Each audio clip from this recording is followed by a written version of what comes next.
VLSM design এবং বাস্তবায়ন প্রক্রিয়া। ভিএলএসএম ডিজাইন করা বাস্তবায়ন প্রক্রিয়া। ভিএলএসএম এবং আমরা যে ক্লাস সিআইডিআর পড়েছি, সিআইডিআর আসলে যদি বুঝতে পারেন আপনি ভিএলএসএমও বুঝতে পারবেন। কারণ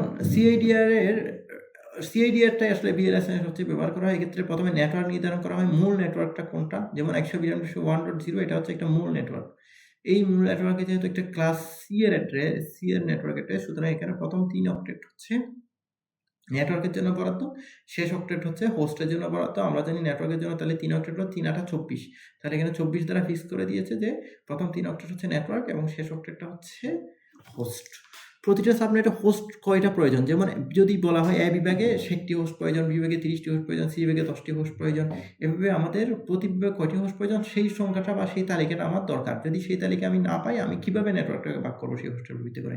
সুতরাং বড় হোস্ট থেকে ছোট হোস্ট অনুযায়ী সাজানো। আমার প্রথমে যদি 60টা যদি হোস্ট দরকার হয়, সেই 60 হোস্ট মানে বড় হোস্টগুলোকে আগে নিব, কারণ বড় হোস্টগুলোকে আগে আইপি বরাদ্দ করার পর যদি আইপি ফাঁকা থাকে, আমি ছোট হোস্টগুলোকে সেই আইপিগুলো দিয়ে দিব।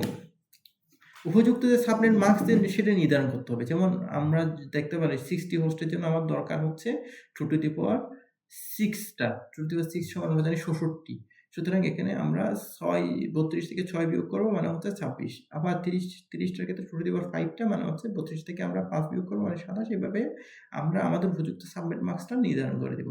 ধারাবাহিক সাবনেট বরাদ্দ হবে, যেমন মূল নেটওয়ার্কের কমান্ডে অনেক সাবনেটগুলো বরাদ্দ থাকবে, যেমন 192.10.26 এর জন্য, তারপর 67 27 জন্য, এভাবে আর কি প্রত্যেকটার জন্য যে ধারাবাহিকভাবে সাবনেটগুলো বরাদ্দ থাকবে। নেটওয়ার্ক বাস্তবায়ন করে শেষে তবে এসে রাউটার সুইচ উপযুক্ত যে আইপি অ্যাড্রেস হচ্ছে সাবনেট মাস্ক কনফিগার করে একটা নেটওয়ার্কে চালু করা, আসলে সেটাই হচ্ছে নেটওয়ার্ক বাস্তবায়ন। সুতরাং আমি বুঝতে পারছি যে ভিএলএসএম এর ক্ষেত্রে নেটওয়ার্কটা নির্ধারণ করতে হবে, প্রতিটা সাবনেট কয়টি হোস্ট আছে সেটা বের করতে হবে, বড় হোস্ট থেকে ছোট হোস্ট সাজাতে হবে এবং সাবনেট মাস্ক নির্ধারণ করতে হবে। তারা ব্যবহৃত সাবনেট বরাদ্দ মানে হচ্ছে ভাগ বন্টন সেটা করতে হবে, সাবনেটিং করতে হবে এবং শেষ পর্যন্ত নেটওয়ার্কটা বাস্তবায়ন করতে হবে, মানে নেটওয়ার্কটা সচল করতে হবে। এটি হচ্ছে ভিএলএসএম এর ডিজাইন।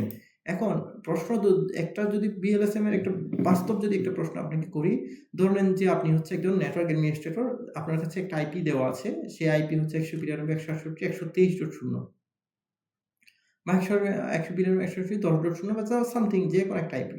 এখন আপনারা দেখতেছেন আপনার যে বিভাগ আছে সেই বিভাগ কম্পিউটার বিভাগ ধরে নিলাম যে চট্টগ্রাম মহিলা পলিটেকনিক ইনস্টিটিউটে 4টা বিভাগ আছে, 3টা বিভাগ আছে, তার মধ্যে কম্পিউটার বিভাগ আছে 120টি, ইলেকট্রনিক্স বিভাগ 60টি, আর্কিটেকচার বিভাগ আছে 26টি, অ্যাপারেলে আছে 12টি, প্রশাসনিক ভবনে আছে 10টি কম্পিউটার।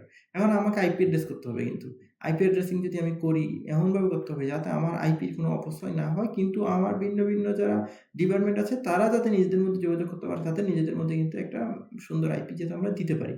ভিএলএসএম ব্যবহার করে যদি এই কাজটা করতে হয়, সেক্ষেত্রে আমাদেরকে প্রথম অবস্থায় আমাকে বুঝে নিতে হবে যে এখানে দেখা যাচ্ছে আমার 120টা কম্পিউটার আছে, 120টা হলো আমার 2 টু দি পাওয়ার 7 = 128। সুতরাং আমার 128 2 টু দি পাওয়ার 7 লাগবে, যেখানে 60টা আছে সেখানে 66টা আইপি 2 টু দি পাওয়ার 6 লাগবে, যেখানে 26টা আছে সেখানে 32 লাগবে 2 টু দি পাওয়ার 5, যেখানে 10টি আছে 12টি আছে সেখানে কয়টি লাগবে 2 টু দি পাওয়ার 4 বা 16টি লাগবে, যেখানে 10টি আছে সেখানে 16টি লাগবে।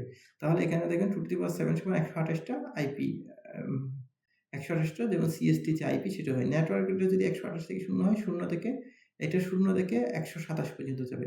0 থেকে 127 গুলো কোথায় হয়? 128টা হোস্ট হয়। ইএনটির ক্ষেত্রে আমার 66 দরকার, 66 মানে হচ্ছে কত?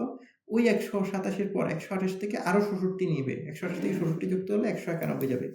আমার এরপর 32টা দরকার। ওই 191 বা 191 পর অ্যাটলিস্ট 92 থেকে 66 32টা পর্যন্ত আইপি রেখে দিবে, সে 223 পর্যন্ত দিবে। ওই 223 নেওয়ার পর পরবর্তী 224 থেকে আরো 16টা সে কাউন্ট করবে এবং 239 পর্যন্ত হোস্ট রাখবে 12টা হোস্টের জন্য, যেটা এমটিতে ছিল। এবং একাডেমিক বিল্ডিং এ যে 10টা আইপি আছে, 10টা কম্পিউটার হোস্ট আছে, তার জন্য সে আরো 16টা বরাদ্দ করলো, যা 240 থেকে 256 পর্যন্ত। এবং এভাবে সে কি করলো, একটা আইপির অপচয় না করেই একটা খুব সুন্দর একটা নেটওয়ার্ক ডিজাইন করে ফেলা গেল। এটি হচ্ছে ভিএলএসএম, আসলে ভেরিয়েবল লেন্থ যে সাবনেট মাস্ক, সেটা হচ্ছে এটাই যে বড় হোস্ট থেকে ছোট হোস্ট, বড় হোস্টের আসলে আইপি পর আগে দিবে, তারপর যখন আইপি থাকবে তখন সেগুলো ছোট সংখ্যার হোস্টদেরকে দিতে থাকবে। এভাবে হচ্ছে ভেরিয়েবল লেন্থ সাবনেট মাস্কিং করা হয়। আর এইটা হচ্ছে সিআইডিআর পদ্ধতিতে আসলে কাজ করে। আমরা যখন সিআইডিআর করি তখন আমরা যখন দেখি যে একবার ২৪ দিয়ে, একবার ২৫ দিয়ে, একবার ২৬ দিয়ে এভাবে মেক্সিমাম তো ক্লাস সি এর অ্যাড্রেস আসলে যে আমরা যে এখানে ব্যবহার করি আমাদের কম্পিউটেশন কম থাকার কারণে আমরা ক্লাস সি এর অ্যাড্রেস ব্যবহার করি। সেখানে আমরা প্রতিবার বাড়িয়ে কমিয়ে এই সিআইডিআর বিষয়টাকে ফিক্স করি এবং আমার যে যতটা হোস্ট আছে সেই হোস্টের উপর ভিত্তি করে 2 এর পাওয়ার দিয়ে আমরা সেভাবেই কি করি সেভাবে আমরা বিষয়টাকে সাজিয়ে নিই। ধন্যবাদ সবাইকে। আসসালামু আলাইকুম।